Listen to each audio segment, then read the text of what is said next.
बिस्मिल्लाहिर्रहमानिर्रहीम। थिया फरीद सुहाग सवाया, थिया फरीद सुहाग सवाया, मौला झोंक कुआन वसाया। अज सारे झोंक दे, अज सारे तारीख दे, अज सारे लोधरां दे मान दे उन्हां को दावत दिती है सही। तो उन्हां वास्ते शेर पढ़सा मैं कि राह ते दीद विछेसे नखी, राह ते दीद विछेसे नखी, देख ते ठर ठर वैसन अखी, जे तई सोहना लंघ ना आसो, पिपलिया ना जिमकेसन अखी। ते सही अज सारे नाल मौजूद हैं आप प्रोफैसर हैं, डॉक्टर प्रोफैसर जनाब वारिस मलिक साहब अज सारे नाल तशरीफ घेना हैं। आओ असी उन्हां नाल सलाम दुआ करवाने हैं। अस्सलाम वालेकुम जी। वालेकुम सलाम जी। सर जी क्या हाल है, आप ठीक ही वे? अल्हम्दुलिल्लाह, अल्लाह दी रहमत। बाल बच्चे वसेब वस वसेब सब ठीक है? अल्हम्दुलिल्लाह। अच्छा सर जी, अज जड़ा ना साकू दसे सो तारीख है लोधरां दे बारे गाल मुहारत करे सो। आप तारीख है लोधरां दे बारे सही तुसां चास चैसो इंशाअल्लाह बड़ी मालूमात मिल सन। ते वारिस मलिक साहब को मैं अर्ज करेंदा पिया कि तारीख है लोधरां दे बारे कुछ साकू दसन कि लोधरा लफ्ज़ किडू आया है। बिस्मिल्लाहिर्रहमानिर्रहीम। LS न्यूज़ का शुक्रिया जनाब साकू इत्थां आमण दा गाल करन दा मौका दिता। और आशिक फरीद साहब तुहाडा भी शुक्रिया कि तुसां साकू इत्थां गिर घेन के आए ते तुसां गाल कीती है तारीख लोधरां दे हवाले नाल। तां लोधरा बेसिकली इत्थां जिहड़ी एक कौम आबाद है ई शहर दे विच भी इत्थां एक मौजे का नाम भी है मौजा लोधरा, उन्हें दे नाम नाल मनसूब है ई ज़िले का नाम जिनको असां ज़िला लोधरा आखते हैं। तो बुनियादी तौर के उत्ते इंदे जिहड़े इब्तदाई आसार हैं ई खिते दे इंदी तारीख दे, वो तलवाड़ा नामी एक टिब्बा है जिहड़ा लोधरा शहर को मशरक आले पासे कोई 2-2.5 किलोमीटर के फासले दे उत्ते है। और वो एक तारीखी मकाम है। पहले एक वो किला हा और हमलावर जदा इत्थां आंदे हैं तो वो तारीख जमीनी का मुसन्निफ लिख दे कि इनको किला भाटिया भी आख्या वेंदा। तलवाड़े को बिल्कुल भट्टी कौम करके जी जी इन्हें को आख्या वेंदा। तो वो लिख दे कि इंदे किले दे जड़े वो दीवारा हैं कोट या जड़ा दीवारा हैं वो बहु उच्चा हैं, हत्ता कि वो ये दसेंदे कि बाज़ दी परवाज़ ही उन्हें तक मुश्किल नाल थींदी आई। बड़ा महफूज ते मशहूर किला हा ये। उनके बाद लोधरा कौम आई इत्थां केर सब तो पहले ये जड़ा लोधरा आबाद थिमण शुरू थे जदीद सूरत दे विच तां इत्थां रियासत बहावलपुर दी स्टेट दा हिस्सा हा, बहावलपुर स्टेट दा हिस्सा रह गए। अच्छा। ते हामिद गंज बख्श गिलानी, मोहम्मद हामिद गंज बख्श गिलानी वो शरीफ तो इत्थां कर आके आबाद थे और नवाब बहावलपुर ने उन्होंने इत्थां कर जागीर दी और उन्होंने इनके एक टास्क दिता गया कि इन इलाके को सरसब्ज बढ़ाया वजे, आबाद किया वजे, नहरां कटाया वजन। तो सब तो पहले हामिद गंज बख्श गिलानी साहब ने मुख्तलिफ इलाकों तो लोगों को सदवाया और लोधरा कौम भी उतों कर मौजगढ़ तो जड़ा मरोड़ के नाल चोलिस्तान का एक किला है वो लोधरा कौम इत्थां कर आके आबाद थी। 1743 के विच ई काम की इब्तदा की गई और इत्थां वाल मौजा बनया और लोधरा कौम आबाद थी। बाद दे विच अंग्रेज़े के दौर दे विच इनको ज़्यादा शोहरत मिली है। इत्थों का एक जैलदार है गामन खान लोधरा, उन्हें बड़िया काविशां कीतियां कोशिशां कीतियां ते ये जड़ा ना एक जगह को शोहरत मिली। अंग्रेज़ां 1849 दे विच ये इलाका मुल्तान फतह किया और मुल्तान को एक ज़िले का दर्जा दिता। उन्हें उन्होंने 5 तहसीलां बना दित्तियां। एक तहसील लोधरा भी उन्हें शामिल आई लेकिन उनका नाम लोधरा कहना हा। 1849 की गाल करेंदे पे हैं। एक कोट पीर सादत आख्या वेंदा हा। कोट पीर तहसील कोट पीर सादत जिहदे दफातर जलालपुर रोड के उत्ते कोट पीर सादत नामी एक कस्बे दे विच बनाए गए। बाद दे विच इत्थां जिस रेलवे लाइन आई और 1873 दे विच इत्थां कर थाना कायम थिया। तो उनके बाद जड़ा ना 1875 के इतना जंक्शन बनया, रेलवे स्टेशन बनया। ਤਾਂ ਵੱਲ ਉਹਦੇ ਬਾਅਦ ਜਿਹੜੇ ਉਥੋਂ ਦੇ ਦਫਾਤਰ ਜਿਹੜੇ ਹਨ ਤਹਿਸੀਲ ਦੇ ਜਿਹੜੇ ਦਫਾਤਰ ਨੇ ਉਹ ਲੋਧਨਾ ਕਹਿਣ ਆਏ ਗਏ ਔਰ ਇਹਨੂੰ ਤਹਿਸੀਲ ਲੋਧਨਾ ਦਾ ਨਾਂ ਦਿੱਤਾ ਗਿਆ। ਵੱਲ ਉਹ ਕਾਂਜੂ ਸਾਹਿਬ ਦੇ ਕੁਐਸਚਨ ਦੇ ਨਾਲ ਸਦੀਕ ਖਾਨ ਸ਼ਹੀਦ ਕਾਂਜੂ ਸਾਹਿਬ ਦੇ ਕੁਐਸਚਨ ਦੇ ਨਾਲ ਜਿਹੜੇ ਕਿ ਵਜ਼ੀਰ ਅਮੂਰ ਖਾਰਜਾ ਵੀ ਹਨ, ਬਿਲਕੁਲ, ਤਾਂ ਉਹਨਾਂ ਨੇ इतना 1991 ਦੇ ਵਿੱਚ ਜ਼ਿਲ੍ਹੇ ਦਾ ਦਰਜਾ ਦਿੱਤਾ और इस तरह यानी कि जरा ना ये शहर आबाद थिया। और लोधरा की अगर असा समरी पेश करूँ खुलासा दसाऊँ तो लोधरा कोई 250-300 साल पुराना शहर है, जबकि ई तो यानी कि हज़ारा साल पहले तलवाड़ा नां का एक जरा शहर आबाद हा उनके आसार अज भी उत्थे मौजूद हैं। लेकिन अफसोस तो अलमिया ये है कि उनके आसार को मिटाया वेंदा पे। असा बड़िया कोशिशां भी कीतियां और DC साहब को दरखास्त भी दी है, लेकिन उनको गवर्नमेंट ने अलाटमेंट करके लोगों के ना अलाट करके टिब्बे को उनको ख़त्म कर दिते। और ये गाल का बड़ा अरमान है कि इथों जरा लोधरा की तारीख को मिटा दिता गया। बिल्कुल, मैं भी डिठे कि आखिरी साग हिंदा पे जी जी ते ये भी सुने कि ही तिलवाड़े दे उत्ते मोहम्मद बिन कासिम भी आया जी जी और 712 एक हिजरी च हाँ 712 ईस्वी है। हाँ ईस्वी ਦੇ ਵਿੱਚ 712 ਦੇ ਵਿੱਚ ਤਾਂ ਉਹ ਉਥੋਂ ਕਰ ਆਇਆ ਸਿੰਧ ਫਤਹ ਕਰਿੰਦੇ ਕਰਿੰਦੇ ਤਾਂ 713 ਦੇ ਕਰੀਬ ਪਹੁੰਚਾ ਉनको टाइम लग गया इलाके फतह करेंदे हुए। ਤੇ ਇਹ ਤੋਂ ਇਲਾਵਾ ਸੁਲਤਾਨ ਮਹਮੂਦ ਗਜ਼ਨਵੀ ਨੇ ਵੀ ਇਤਾਂ ਕਰ ਹਮਲੇ ਕੀਤੇ ਹਨ ਔਰ ਉਹਦੇ ਬਾਅਦ ਉਹਦੇ ਪਿੱਛੋਂ ਆਉਣ ਵਾਲੇ ਜਿਹੜੇ ਹਮਲਾ ਆਵਰ ਹਨ ਉਹਨਾਂ ਨੇ ਵੀ ਕਈ ਦਫਾ ਇਹਦੇ ਉੱਤੇ ਹਮਲੇ ਕੀਤੇ ਔਰ ਇਹ ਸ਼ਹਿਰ को ਲੁੱਟਿਆ। ਤਾਂ ਵੱਲ ਵੀ ਭੱਟੀ ਸਟੇਟ ਹੋਣ ਦੇ ਨਾਤੇ ਇਹ ਇੱਕ ਅਹਿਮ ਇਲਾਕਾ ਹਾ। तारीख उस में लिखा होए कि ये भट्टी स्टेट का सदर मकाम भी रही है। वाह, तलवाड़ा जड़ा है तलवाड़ा ओ जी जी भट्टी स्टेट जो कि जिला कोट भाटिया भी आख्या वेंदा, बिल्कुल आख्या तो एक सदर मकाम के तौर पर भी रही है जिसको अस दारुल हुकूमत भी आख सकते हैं। भट्टी स्टेट का दारुल हुकूमत भी रही है। बहुत अहम टिब्बा हा, बहुत अहम किला हा, बहुत अहम इलाका हा है। और ये नाल तुहानू पता ये भी होना चाहिए कि लोधरा शहर दे और टिब्बा तलवाड़ा दे शुमाल वाले पासे दरिया ब्यास वंदा जेड़े सुख ब्यास या पुलां और वो आसार आज तक आसार मौजूद हैं, आसार मौजूद हैं। उनको अंग्रेज़ा ने दरिया ब्यास को जिस वक्त नवी आबादकारी थी नहरी निज़ाम जदीद तरीके नाल आया दरियावें दे उत्ते हैडवर्क्स बढ़ाए गए तो वो दरिया ब्यास को पिछा बंद कर दिता गया ਜਾਂ ਉਹਦਾ यानी कि ਜਿਹੜਾ ਨਾ ਪਾਣੀ ਸਤਲੁਜ ਦੇ ਵਿੱਚ ਔਰ ਦੂਜੇ ਪਾਸੇ यानी कि भेज ਦਿੱਤਾ ਗਿਆ।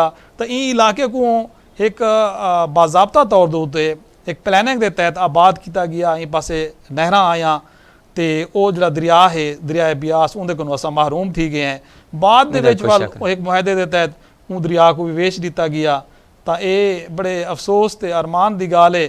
ਇਹ ਤਾਂ ਉਹ ਦਰਿਆਵਾਂ ਦੇ ਵਿਕਣ ਦੇ ਹਵਾਲੇ ਨਾਲ ਮੇਰੇ ਕੋ ਇੱਕ ਸ਼ੇਰ ਯਾਦ ਆਉਂਦਾ ਪਏ ਅਸਲਮ ਜਵੇਦ ਸਾਹਿਬ ਦਾ कि वो अपनी किताब तब्बल कुहाड़ी आदे कि हुण दिल आदे असलम तब्बल कुहाड़ी चावा दरिया वेचण वाले चुण चुण मार मुकामा। हाय हाय हाय, वाह असलम। ये वाला कोई भाई तुसा गाल पूछो सवाल अच्छा पूछो। ये गाल तो करेंदे पवे तिलवाड़े दे किनु आप गाल शुरू की तिलवाड़े दे नाल एक तेवे ते जी जी वो क्या शय है वो बारे दसो सो जी जी वो सारी मैं गाल समझदा पिया कि तेवत ते तिलवाड़ा दे बारे एक लोक कहानी है जो को असा लोक किस्सा भी आख सकते हैं कि वो जड़े दानिशवर बैठे होने ना जड़े सोजवान बैठे होने सारे वसेब दे विच तो वो अलामती तौर ते कोई ना कोई कहानियां बड़ा गिनते रहने अपने वसेब दी इसलाह दी खातिर लोकें दी वो बेहतरी दी खातिर माशरे दी इसलाह दी खातिर वो कहानियां बड़े न वो किस्से बड़े न जिनको असा लोक किस्सा लोक कहानी आदे हैं।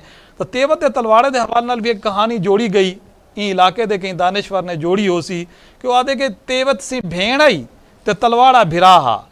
तो वो इवें थिया कि दूहें अपने अपने शहर दे विच आबाद हन दूहें अपने अपने शहर दे वाली हन। तो वो ये थिया कि तेवत दा घर वाला फौत थी गया वो बेचारी बेवा थी गई ते तलवाड़ा साहब इतना यानी कि अपना नवाब बनया होया हा तलवाड़े दे विच। हाँ राजा हाँ वो भेण गरीब थी गई वो तू तेवत वाले पासों अपने टिब्बे तू अपने शहर को अपने भिरा की नौकरी कराना आंदी आई इतना यानी कि उनके घर दे विच सारा दिन कम करेंदी आई। शाम को जरा ना वो जरा टुक्कर पानी होंदा अपने बालें वास्ते घेन वेंदी आई। तो उनकी जड़ी भरजाई आई तेवत माई दी तलवाड़े की घर वाली थी गई तलवाड़े दे घर हाँ वो उनके नाल लड़दी आई।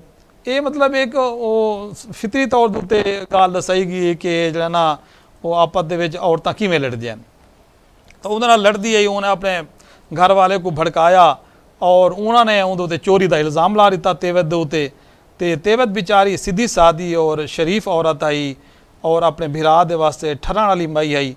उन्हें जिस वक्त इल्ज़ाम डिठा अपने भिरा नाल उलांभा दिता कि अपने भिरा को शिकवा किया कि तू मेरा वीर ही, तू मेरा भिरा ही, भला मैं तेरे घर की चोरी कर सकती हाँ। ई गाल का उनको बड़ा अरमान लगा और ये अरमान अपना दिल दे विच घेन के ते वापस जिस वक्त घर गई तो उन्हें इनके बड़ी तारीखदान लिख दे और किस्सा गो लिख दे कि उन्हें बड़ी पेट पलूत की थी जिंदी वजह कनो तलवाड़ा भेड़ थी गया। तो तलवाड़ा जिस वक्त भेड़ थिया तवल उनको अरमान लगा हुआ कि जो तेवत पल क्यों वसदा करे, क्यों आबाद करे थिया, लिहाजा वो भी रले भेड़ थिया गया। ई तरह इनके डू भेड़ भिरावे का जरा शाहरन डू शाहरन वो ई दुनिया दो तो मतलब मिट गए और अज वो टिब्बे बने पे। ਅੱਜ ਉਹ ਟਿੱਬੇ ਬਣੇ। ਇਹ ਦਰਅਸਲ ਹਕੀਕਤ ਦੇ ਵਿੱਚ ਇਹ ਤਰ੍ਹਾਂ ਇਵੇਂ ਗੱਲ ਨਹੀਂ ਹੁੰਦੀ ਰਹਿੰਦੀ। ਇੱਕ ਅਲਾਮਤੀ ਅੰਦਾਜ਼ ਦੇ ਵਿੱਚ ਦੱਸਾਇਆ ਗਿਆ ਕਿ ਅਗਰ ਕੋਈ ਕਹਿੰਦਾ ਹੱਕ ਖਾਸੀ ਖਾਸ ਤੌਰ ਤੇ ਭਿਰਾ ਅਗਰ ਭੈਣੀ ਦਾ ਹੱਕ ਖਾਸਨ ਤਾਂ ਉਹਦਾ ਹਸ਼ਰ ਇਹ ਵੀ ਥੀ ਸਕਦੇ ਅੱਲਾਹੁ ਅਕਬਰ ਕਿ ਜਿਹੜਾ ਇਹਨੇ ਡੂਟੀ ਪੈਂਦੀ ਸੂਰਤ ਦੇ ਵਿੱਚ ਤੁਸੀਂ ਦੇਦੇ ਪਵੇ ਕਿ ਦੋਵੇਂ ਸ਼ਾਰ ਖਤਮ ਥੀ ਗਏ ਬਰਬਾਦ ਥੀ ਗਏ। ਲਿਹਾਜ਼ਾ ਇਹਨੇ ਕਿ ਹੱਕ ਤਲਫੀ ਨਹੀਂ ਹੋਣੀ ਚਾਹੀਦੀ। ਉਹ ਭੈਣੀ ਦੀ ਕੀਤੀ ਵੰਜੇ ਜਾਂ ਕहीं ਦੀ ਕੀਤੀ ਵੰਜੇ ਤਾਂ ਇਹ ਕਹਾਣੀ ਦੇ ਵਿੱਚ ਇੱਕ ਸਬਕ ਮਿਲਦੇ ਜੀ ਜੀ ਇਹਦੇ 'ਚ ਕੋਈ ਸ਼ੱਕ ਨਹੀਂ। ਇਹ ਬੜੀ ਅੱਛੀ ਮਾਲੂਮਾਤ ਦਿੱਤੀ ਵੇ ਜੀ ਜੀ। ਤੇ ਹੁਣ ਆਨੇ ਇਹ ਪਾਸੇ ਕਿ ਲੋਧਰਾ ਸਾਡਾ ਕਿਹੜੇ ਕਿਹੜੇ ਸਾਡੇ ਨਾਲ ਸ਼ਹਿਰ ਲੱਗਦੇ ਨੇ, ਕਿਹੜੇ ਕਿਹੜੇ ਜ਼ਿਲ੍ਹੇ ਲੱਗਦੇ ਨੇ? ਜੀ ਜੀ ਹਾਂ ਲੋਧਰਾ ਦੇ ਬਾਰੇ ਜਿਵੇਂ ਮੈਂ ਪਹਿਲੇ ਦੱਸਾਇਆ ਕਿ ਇਹ ਬਹਾਵਲਪੁਰ ਸਟੇਟ ਦਾ ਹਿੱਸਾ ਰਹੀ ਹੈ। ਠੀਕ ਹੈ ਬਿਲਕੁਲ। ਔਰ ਬਹਾਵਲਪੁਰ ਦੀਆਂ ਜਿਹੜੀਆਂ ਹੱਦਾਂ ਹਨ ਅੱਜ ਲੋਕ ਬਹਾਵਲਪੁਰ ਸੂਬੇ ਦੀ ਗੱਲ ਕਰੇ ਨੇ और असा आते हैं कि बहावलपुर का जो पूरा नक्शा है उनकी गाल करो उहदे नक्शे दे विच इंजा जो हद्दां सहीवाल तक वेंदियां हन और सहीवाल तो बल्कि अगां तक पाकपतन तक वेंदियां हन। एक ज़माने दे विच लोधरा गोगना जलालपुर पीरवाला और मुजफ्फरगढ़ के कुछ इलाके जिहड़े कि पंजनद दे अलीपुर के करीब करीब हैं इनू कर किरोड़ पक्का थी गया, मैलसी का इलाका थी गया और विहाड़ी का इलाका थी गया, सहीवाल का इलाका थी गया। ये सारे उस स्टेट का हिस्सा हैं। वाह। 2 जून 1818 ਦੇ ਵਿੱਚ नवाब मुजफ्फर खां को सिखा ने शहीद कर दिता किला मुल्तान दे विच जिहड़ा कि मुल्तान का नवाब हा। तो उनके बाद सिखा ने अपनी स्टेट को अगां वधाउण की कोशिश की जिहदे विच उन्होंने नवाब साहब को ये इलाके खस कीते जंग करके। तो नवाब बहावलपुर की जिहड़ी हद है वो दरिया सतलुज के पार तक महदूद थी गई। तो इस तरह मतलब है कि यह इलाका खसीजन के नाल तो ये जो ना एक अज मतलब एक छोटा एक जिला आख्या वेंदे और तुसां पुछदे पिया वेंदा महल्ले वकू पुछदे पिया वे तो अस आख सकते हैं कि इहदे शुमाल वाले पासे अपना ज़िला मुल्तान है। बिल्कुल। और इहदे इनके बिल्कुल सामने दरिया के पार जनूब वाले पासे ज़िला बहावलपुर है और इहदे इनके मशरक वाले पासे भी जलालपुर पीर वाला जरा कि मुल्तान दी ज़िला मुल्तान दी तहसील है। इहदे बिल्कुल इनके मगरब वाले पासे पासे अस आखूँ कि जलालपुर पीर वाला दा इलाका है और इहदे इनके मशरक वाले पासे विहाड़ी और शुमाल मशरक वाले पासे जरा ना खानेवाल दा ज़िला आ वेंदे और उनके बाद यानी कि मशरक वाले पासे मैलसी दा इलाका भी खड़े थिया। तो इस तरह यानी कि उडूकर शुमाल और ये थी गया मशरक साइड दे उत्ते एक पासे यानी कि वो हासिलपुर का इलाका और खैरपुर टामे वाले का इलाका भी इहदे नाल लगदे। और एक ज़माने दे विच इको 2 दरिया सैराब करेंदे हन। इको असां सतलुज ते बियास ते दुआबे दा पिंडे दा शहर भी आख सकते हैं क्योंकि इहदे जिहड़ा ना जनूब वाले पासे दरिया सतलुज दे आसार हुण भी मौजूद हैं। दरिया का पानी करें करें आ वेंदे और इहदे यानी कि जिहड़ा ना शुमाल वाले पासे दरिया ब्यास दे आसार हैं। दरिया ब्यास वांदा एक जरखेज़ इलाका इतना कणक कपाह तिल बाजरी सूरजमुखी बेहतरीन इनके फसलां थीजन। और तुहाडे इल्म दे विच होना चाहिए कि अंग्रेज़ें एक जंक्शन बनाया इतों कर 4 लाइनां उन्हें कढ़ियां। एक लाइन शुजाबाद के जरिए मुल्तान वेंदी पई है, बई लाइन जरा ना दुनियापुर वाले पासे वेंदी पई है, तीजी लाइन इहदी जिहड़ा किरोड़ पक्के वाले पासे ते पाकपतन वाले पासे वेंदी पई है, तो चौथी लाइन इहदी कराची वाले पासे बहावलपुर वाले पासे ते ई पासे वेंदी पई है। अंग्रेज़ इतों कर गल्ला इकट्ठा करके माल गड्डियां दे विच पा के दिल्ली गिन वेंदे हन, दिल्ली तो बंबई गिन वेंदे हन, बंबे तो जिहड़ा ना वो जहाज़ां ते लड़ के यूरोप वाले पासे गिन वेंदे हन। तो ये शुरू तो ही एक जरखेज़ इलाका हा। इत्थां कर गले दा काफ़ी जरा ना काफ़ी मिकदार पैदा थींदी आई और एक सरसब्ज इलाका हा और इनको सरसब्ज बनावण दे विच बहु वड्डा मतलब है कि लोगों ने किरदार अदा कीते। झंग तू खानेवाल तू और सिंध तू और दूजे इनके मुजफ्फरगढ़ के इलाके तू अज तो तकरीबन कोई 250 साल पहले लोगों को छड़वा के ਜਿਹੜੇ कि काश्तकारी के शौकीन लोग हैं उन्हें को इतना आबाद किया गया। इतना मकामी ਜਿਹੜੇ लोग हैं वो भी पहले तो मौजूद हैं, वो भी काश्तकारी करेंदे हैं। बहरहाल इनकी यानी कि तरक्की दे विच ज़राअत दा बहुत बड़ा किरदार है और ये भी सही पता है कि पाकिस्तान का 5वां हिस्सा कपा सिर्फ लोधना पैदा करेंदे। सही है लेकिन हुण कपाह हुण जिहड़ा ना हाल तुहाडे सामने है कि कपाह को कितना यानी कि नुकसान पहुँचे। खालिस बीज ना मिलने की वजह कनू, खालिस स्प्रे ना मिलने की वजह कनू और मतलब है कि पानी की किल्लत की वजह कनू तो ये इलाका अगरचा काटन एरिया हा और इतना अगर बेहतरीन किस्म की यानी कि कपाह पैदा थी लेकिन हुण उतना मिकदार नहीं थी और बड़ा अलमिया है और बड़ा यानी कि एक अहम तुसा मसला यही था अगर सामने घेना है कि एक ज़माने दे विच जलालपुर पीर वाले रोड दे उत्ते, परमर रोड दे उत्ते, शुजाबाद वाले रोड दे उत्ते, मुल्तान रोड दे उत्ते, करोड़ पक्के वाले रोड दे उत्ते कई काटन फैक्ट्रियां होईयां। काटन फैक्ट्रियां बिल्कुल काटन फैक्ट्रियां वो हुण खत्म थी आज तक खड़ियां हैं जी जी लेकिन उन्होंने बस वो खत्म है कारोबार खत्म रनिंग च कह नहीं और इहदे नाल साडा एक सकाफती और जड़ा तहजीबी यानी कि जुड़ा था वो काफ़ी सारा को नुकसान पहुँचे। इतों जा औरतां वो कपाह चुनदे हन, मजदूरी करेंदा हन और उधर आ यानी कि सारी जड़े दूजी मतलब है कि सरमायाकारी है इहदे विच यानी कि वो लोग इनवाल्व हन, ताजिर, दुकानदार, काश्तकार बड़े बड़े लोग खुशहाल थी वेंदे हन जरा कपाह इतना अगर वाफिर मिकदार पैदा थींदी है और जरा दी कपाह को बीमारी लगी है तो कपाह की मिकदार कम थी है तो इतना यानी कि दूजा नव्या फसलां काश्त थीवण पै गए जिवें कि मकाई इतों की बड़ी फसल ना होंदी है आजकल टनल फार्मिंग जिहड़ा ना उहदे उत्ते ज़्यादा तवज्जो दी टनल फार्मिंग दे विच तुहाडे धनोट दे विच खीरे दी यानी कि बहुत बड़ी मतलब मार्केट बन चुकी है। खीरा है, स्ट्रॉबेरी है जी जी जी तां लोग बेचारे ऊं पासे यानी कि चौधरी इस्लाम साहब हैं उन्होंने जिहड़ा ना बहुत अच्छा काम कीते हैं जी जी जी और इत्थों दे ताको ये पता होना चाहिए ख्वाजा साहब दे वड वडेरे जी जी ख्वाजा गुलाम फरीद जी जी इतना असा रहमतुल्लाह अलैह जी जी असा इतना लोधरा दे आसार की गाल करूँ तो असा पहले जिक्र कर चुके हैं, तलवाड़े का जिक्र किते से, तेवत का जिक्र किते से।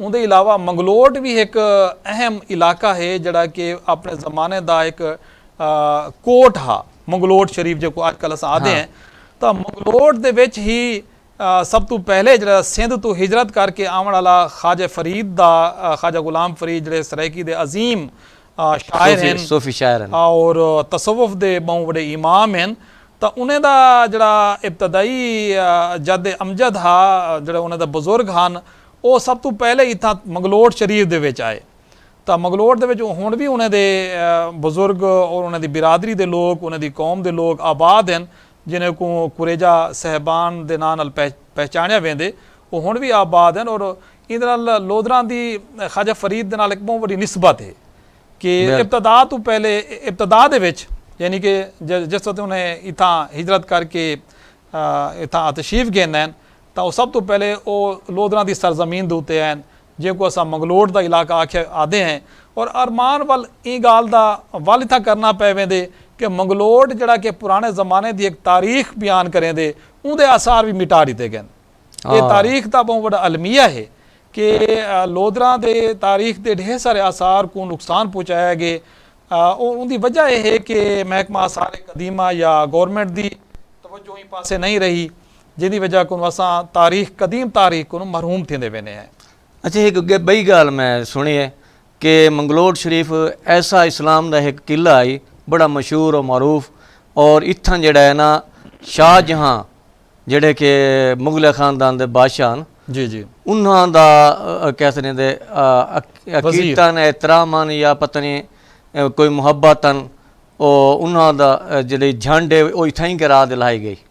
अच्छा बाल दी और उन बाद जहांगीर बादशाह ये भी मैं सुने कि उन्होंने जड़े खुद मैं देख आया कि उत्थां नवाब इरादत अली खान वजीर दोम हैं जहांगीर बादशाह दे वज़ीर दोमन उन्हां दा मज़ार भी उत्थां ही है अज भी मौजूद है जेको बहश्ती गुलाम रसूल छैना साहब ने दोबारा तामीर करवाए सैट करवाए और उन्होंने तख्ती लवाई है कतबा लवाए जी जी ਇਹ ਦਰਅਸਲ ਬਜ਼ੁਰਗਾਂ ਦੀਨ ਦੇ ਨਾਲ ਬਾਦਸ਼ਾਹਾਂ ਦੀ ਖਾਸ ਨਿਸਬਤ ਰਹੀ ਹੈ ਔਰ ਉਹ ਜਿਹੜੇ ਸ਼ਾਹਾਨ ਦਿੱਲੀ ਹਨ ਜਾਂ ਮੁਗਲਿਆ ਖਾਨਦਾਨ ਦਾ ਜਿਹੜਾ ਤੁਸੀਂ ਜ਼ਿਕਰ ਕਰਦੇ ਪਏ ਵੇ ਸ਼ਾਹ ਜਹਾਨ ਕੋਲੋਂ ਘਿਨ ਕੇ ਉਹਦੇ ਬਾਅਦ ਤੱਕ ਵੀ ਇਹ ਲੋਕ ਖਾਜਾ ਫਰੀਦ ਦੇ ਖਾਨਦਾਨ ਦੇ ਮੁਰੀਦ ਰਹੀ ਹਨ ਹੱਤਾ ਕਿ ਜਿਹੜਾ ਮੁਗਲਾਂ ਦਾ ਆਖਰੀ ਬਾਦਸ਼ਾਹ ਬਹਾਦਰ ਸ਼ਾਹ ਜ਼ਫਰ ਨੇ ਕੋ ਅਸਾਦ ਹੈ ਬਹਾਦਰ ਸ਼ਾਹ ਜ਼ਫਰ ਜੀ ਜੀ ਉਹਦਾ ਦੋਤਰਾ ਪੋਤਰਾ ਮਿਰਜ਼ਾ ਅਖਤਰ ਦੇ ਨਾਂ ਨਾਲ ਜਿਹਨੂੰ ਅਸਾਂ ਦੇਦੇ ਹਾਂ ਤਾਰੀਖ ਦੇ ਵਿੱਚ ਉਹ ਵੀ ਖਾਜਾ ਸਾਹਿਬ ਦਾ ਮੁਰੀਦ ਰਹੀ ਹੈ ਵਾਹ ਤੇ ਉਹ ਜਿਹੜੇ ਇੱਕ ਅਕੀਦਾ ਤੇ ਇੱਕ ਜਿਹੜੀ ਮੁਹੱਬਤ ਹੈ ਇਹ ਖਾਨਦਾਨ ਦੇ ਨਾਲ ਉਹ ਇਹਨੇ ਕੋਈ ਤੱਕ ਖੇਡ ਕੇ ਆਂਦੀ ਹੈ ਉਹ ਝੰਡ ਲਵੇਂਦੇ ਹਨ ਜਾਂ ਮਤਲਬ ਬੀਬੀਆਂ ਆਪਣੀਆਂ ਰਸੂਮਾਤ ਕਰਦੇ ਹਨ ਤਾਂ ਆਪਣੇ ਪੀਰੇ ਦੇ ਆਸਤਾਨ ਦੇ ਉੱਤੇ ਆ ਕੇ ਬਰਕਤ ਦੀ ਖਾਤਰ ਸਾਰਾ ਕੁਝ ਕਰਦੇ ਹਨ ਤੇ ਨਵਾਬ ਇਰਾਦਤ ਦੀ ਤੁਸੀਂ ਗੱਲ ਕੀਤੀ ਜਿਹੜੇ ਕਿ ਵਜ਼ੀਰ ਰਹੇ ਹਨ ਮੁਗਲਾਂ ਦੇ ਅਹਿਦ ਦੇ ਵਿੱਚ ਤਾਂ ਉਹਦੀ ਵਸੀਅਤ ਹੈ ਕਿ ਮੇਗੂ ਜਿਹੜਾ ਨਾ ਆਪਣੇ ਪੀਰ ਸਹੀ ਦੇ ਕਬਰਿਸਤਾਨ ਦੇ ਵਿੱਚ ਦਫਨ ਕੀਤਾ ਵਜੇ ਯਾਨੀ ਕਿ ਮੇਰੇ ਪੀਰ ਦਾ ਆਸਤਾਨਾ ਹੈ ਜਿੱਦਾਂ ਮੇਰਾ ਮੁਰਸ਼ਦ ਯਾਨੀ ਕਿ ਆਬਾਦ ਹੈ ਮੇਗੂ ਉਥੋਂ ਕਰ ਇੱਥਾ ਕਰ ਆ ਕੇ ਦਫਨਾਇਆ ਵਜੇ ਤਾਂ ਉਹਦੀ ਵਸੀਅਤ ਦੇ ਮੁਤਾਬਿਕ ਉਹਦੀ ਮਤਲਬ ख्वाहिश ਦੇ ਮੁਤਾबिक उनको दिल्ली कनू और हिंदुस्तान कनू घिन आया गया और इतना उनको दफनाया गया मतलब इतनी मोहब्बत अकीदत अकीदतन जी जी वाह वाह तो वो कबर वाकई जरा ना इतना मौजूद तो है ही लेकिन उहदे आसार ऐसा ऐसा मिटते वेंदे हैं ते गुलाम रसूल छैना साहब ने तारीख को वाले एक दफ़ा जिंदा कर दिते उहदी कबर को पक्का करवा दिते उहदे ते वो कतबा भी लवा दिते तो बहुत अच्छी काविश है और तारीख इन नाल जिंदा थी गई और पता नहीं तो पता है यानी बहश्ती अल्लाह को प्यारे थी गए गुलाम रसूल छैना साहब अल्लाह ताला उन्हों को गरी के रहमत ता फरमावे आमीन आमीन ते हुण असीं आने क्या साडे लोधरां च कोई पहलवान भी हैं उमें तो सारे जरा ना इतना जे को देखो वो पहलवान है कोई सियासत दा पहलवान है कोई मौसीकी दा पहलवान है ते कोई कुश्ती दा पहलवान है तुसां साफ ज़ाहिर है कुश्ती दे पहलवाने दी गाल करेंदे पे वे नहीं हुण सारे पहलवानां दी गाल थी सी जी जी तो वो जिंदू लोधरा जेड़ा कि मतलब इतना एक बहुत बड़ा पहलवान रही है हाँ जिंदू लोधरा दे बारे तुसां खुद भी दसेंदे बैठे आवे जी जी तो वो तां हिंद सिंध दे विच मशहूर हा और अजोके वेले आजम लुड़का साहब वो इथू दा लोधरा दा रुस्तम में और हिंद तक लड़ा है जी जी हिंदुस्तान तक जी जी लोधरा दा रुस्तम में बल्कि उनको असा पाकिस्तान दा मतलब अहम पहलवान आख सकते हैं और इहदे अलावा साफे अव्वल दा सही जी जी इहदे अलावा मतलब सारे नाल लोधरा तो नाल ही असा आख सकते हैं दरिया सतलुज दे पार एक शादा दाया साहब शायद हुण जींदे होसन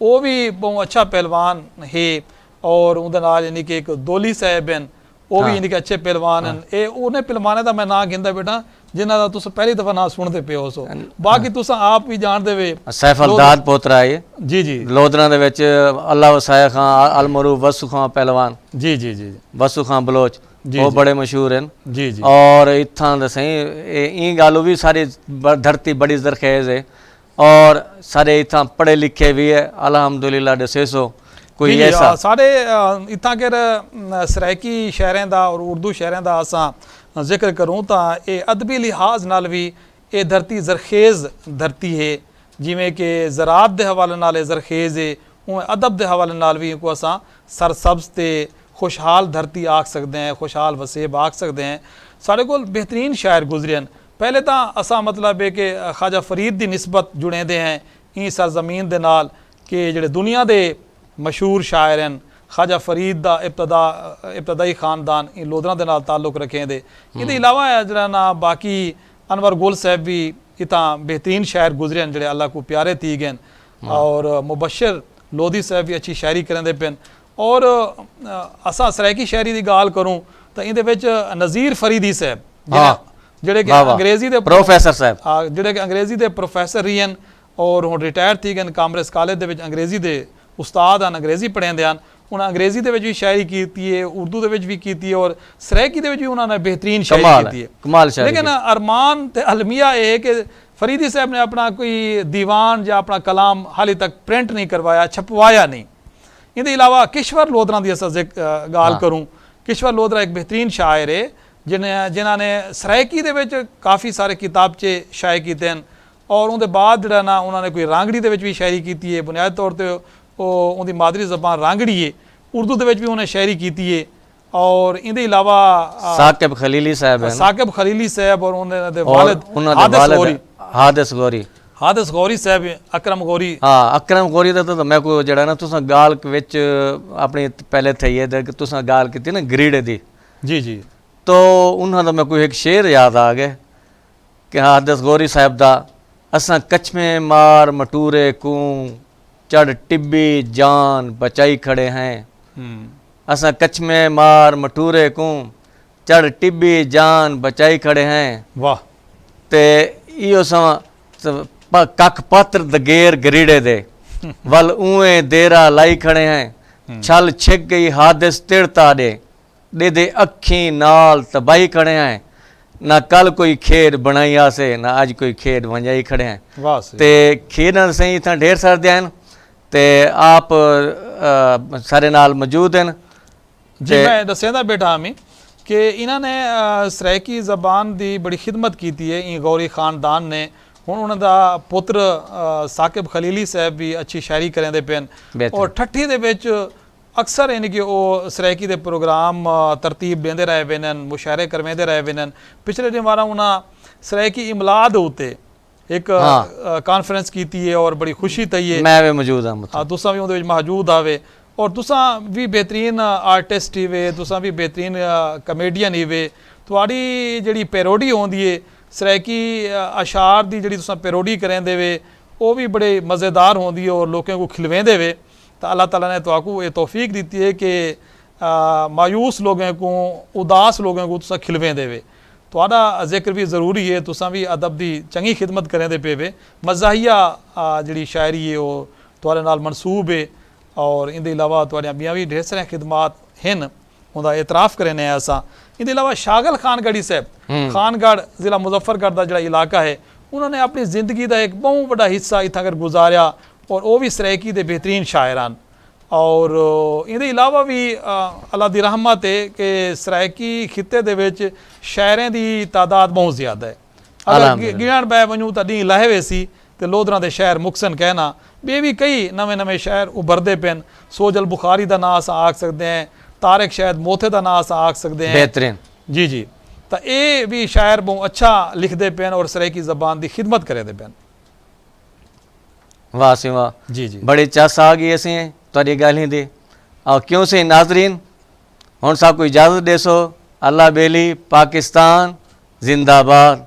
बहुत मेहरबानी सही आशिक फरीद साहब और LSN न्यूज़ का शुक्रिया कि जिन्हां साकू ई प्लेटफॉर्म के उत्ते LSN न्यूज़ के नाल सही मैनेजिंग डायरैक्टर डॉक्टर खिजर हयात जी जी, मैनेजर साहब का भी शुक्रिया, मलिक और इंतजामिया शफीक रई साहब का सारियां दा शुक्रिया साहब हैं आप जी जी, जिन्हां दा मैं ना नहीं गिन सकदा पिया और पूरी टीम का असां शुक्रिया अदा करें ने। साकू इतना सोहना स्टेज दिते ने और तुहारे नाल मिले और मालूमात हैं। मजीद सारे नाल सही इसलाह गाली करे सो साकू जरूर पूछे सो, सारी इसलाह करे सो, इंशाअल्लाह ये तुहारे नाल रासो। मेहरबानी से।